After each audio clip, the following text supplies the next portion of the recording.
péter le son là. C'est tellement bleu, on voit rien. Oh!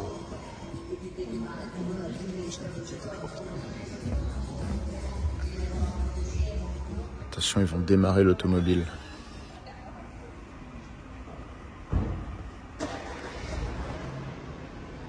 Première fois que vous verrez une P54 rouler.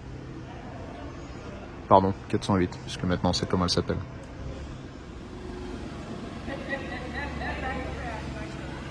Ah, celle-là, elle avait pas de batterie à démarrer le moteur.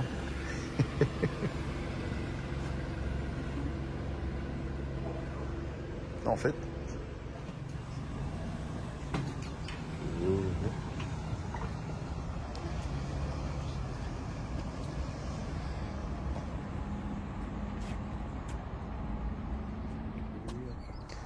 Bonjour et bienvenue sur Movie Car Central. Aujourd'hui, on est chez Peugeot, chez Stellantis à l'ADN de Vélizy, le centre de style et de design de la marque, pour découvrir le projet que tout le monde appelait P54 jusqu'à encore quelques heures.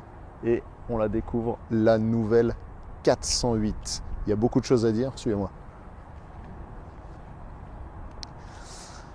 Alors déjà, on va vous montrer l'avant de la voiture avant de vous faire découvrir le reste, parce que c'est peut-être là que vous allez le plus reconnaître une Peugeot. On a une face avant qui s'apparente aux autres véhicules de la gamme, la 3008, la 308, dernière génération, avec des différences néanmoins. On a cette nouvelle calandre peinte couleur carrosserie, avec ces petits motifs qui sont plus ou moins épais en fonction de la position qu'ils ont, donc ça fait vraiment une espèce de grille vivante, c'est assez sympathique. Ils ont dit qu'ils allaient reprendre ça sur le reste de la gamme au fur et à mesure du lancement des restylages, des reliftings, etc. Des phares qui sont toujours très très fins sur cette version haut de gamme avec la matrice LED pour donner cet air acéré félin. Et je vois qu'on commence à arriver sur le côté de la voiture et c'est là que la plus grosse surprise va intervenir. Que dire ?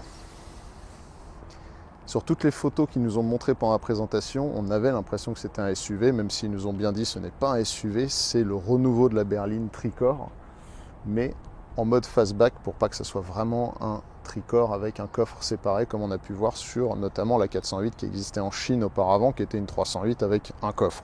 308 sac à dos comme on l'appelle dans le métier. Là, on est vraiment sur une nouvelle forme, un nouveau style de modèle qui n'existait pas chez Peugeot avant et qui, d'après eux, n'existe pas vraiment chez la concurrence non plus.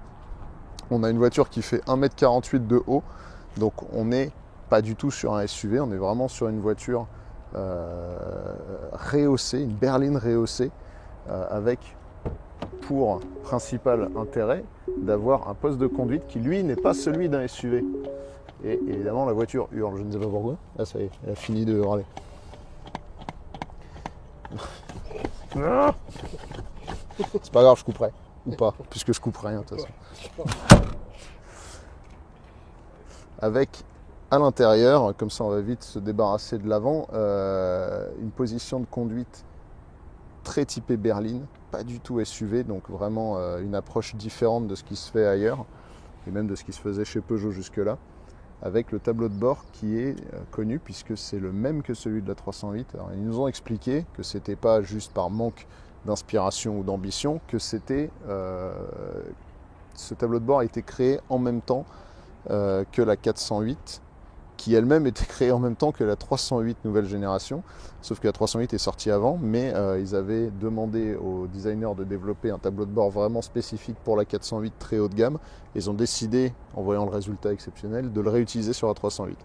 Donc voilà, la poule avant les œufs, comme on dit chez nous. Qui était là l'un avant l'autre, bah là apparemment c'était la 408. Mais donc même tableau de bord, donc on est dans un terrain connu avec le iCockpit 3D, voilà, on reviendra un peu dessus tout à l'heure.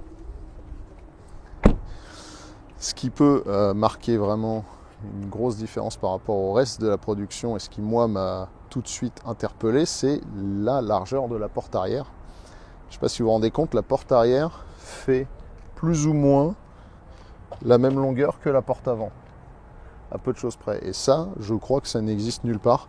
Donc le grand intérêt de cette voiture, qui fait quand même 4,69 m, donc elle est très longue, c'est d'avoir des places arrière gigantesques même si le conducteur avant est très reculé comme c'est le cas là, on a encore beaucoup de place. Et si je me mets derrière quelqu'un d'une taille plus normale, on a une place gigantesque, d'autant qu'ils ont poursuivi le toit de manière assez plate jusqu'à derrière la tête des passagers arrière, et c'est que à partir des passagers arrière que le toit descend en face-back. Donc on n'a pas ce problème de beaucoup d'autres SUV coupés, même si celui-là n'en est pas un, d'avoir justement un manque de place au niveau de la tête à l'arrière. Là, on est très bien assis, ce qui me fait dire que ce modèle va sûrement beaucoup plaire aux taxis